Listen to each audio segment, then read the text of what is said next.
After staying quiet for some time, North Korea decides to rattle its sabers. Australians thwart another bomb plot from would-be domestic terrorists, and a decision looms for Amos Yee. These stories are coming up next. This is the Asia Brief.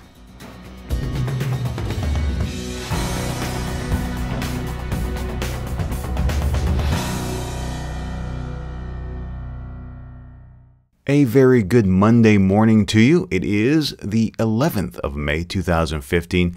My name is Steve Miller, your host. Thank you so much for joining me. Friday, North Korea, through its Central News Agency, claimed that 17 South Korean vessels had entered its sovereign territory across the northern limit line this month alone. The DPRK said it would strike without notice at South Korean naval vessels that intrude into its territorial waters. The statement read, quote, "From this moment, it will make a sighting strike without any prior warning at any warship of the South Korean Navy intruding into the extension of the demarcation line in the hotspot of the sea," end quote. North Korea also threatened to successfully deal stronger blows to the South's ships if South Korea counterattacked. The northern limit line has been an area hotly contested by Pyongyang and where several naval clashes have occurred. The DPRK does not officially acknowledge the line, as it was drawn unilaterally by the UN command following the Korean War. South Korea's Yonhap News reports, the South Korean military is analyzing what prompted the North to make such absurd remarks, while maintaining the strong posture against any possible scenarios, although there is no indication yet of unusual military movement from North Korea. Also this weekend, North Korea claimed it successfully fired a submarine-based ballistic missile. The United States called that a clear violation of UN Security Council sanctions. Officials in Seoul said the missiles were fired over a span of about an hour Saturday from an area near the eastern port city of Wonsan. The North's official KCNA news agency said North Korean leader Kim Jong-un attended the submarine-based firing missile test and personally issued the order for it to begin.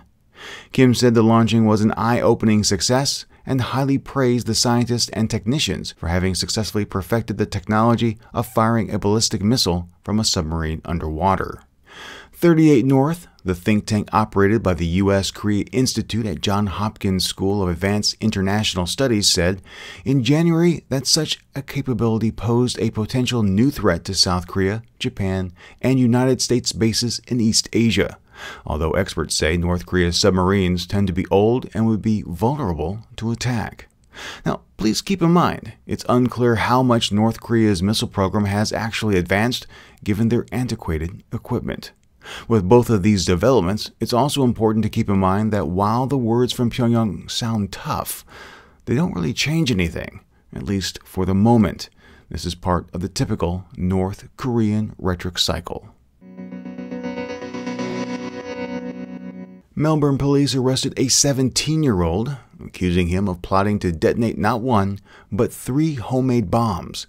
Australian Federal Police Deputy Commissioner Mike Phelan said the young man was arrested on Friday of last week. Police say that they had reports of a teen plotting to detonate the bombs this past Sunday on Mother's Day.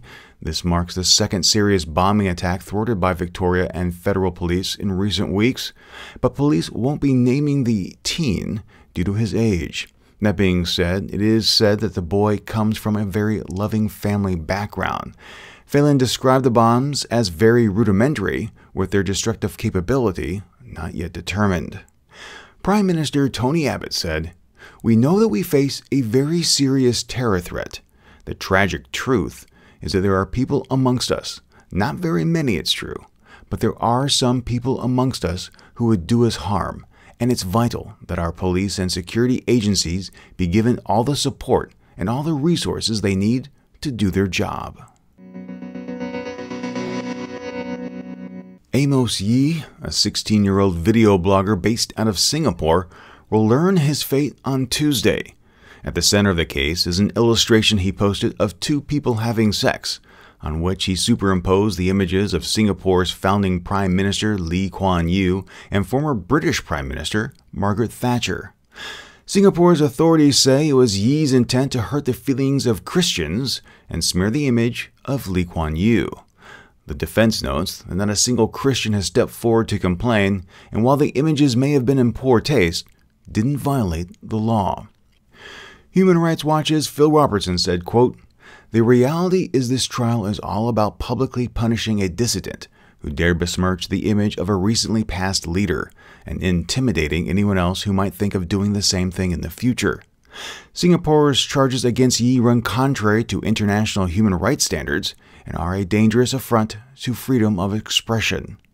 The Singapore government should drop the charges immediately and unconditionally and apologize to Yee for the hardship it has caused him." End quote. And finally, friends that are in the Philippines, please be careful as Super Typhoon Naul, or Dongdong as it's locally known, makes its way across the northern portion of your country today. And those are the stories, so if you have a comment, please take a moment and leave them in the comments on Facebook or Twitter.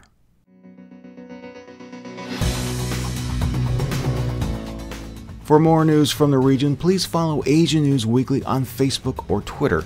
You can also send an email to the show with your questions, your comments, or your feedback. That email address is podcast@asiannewsweekly.net. If you enjoyed the podcast, please share it with your friends, and if you haven't, subscribe.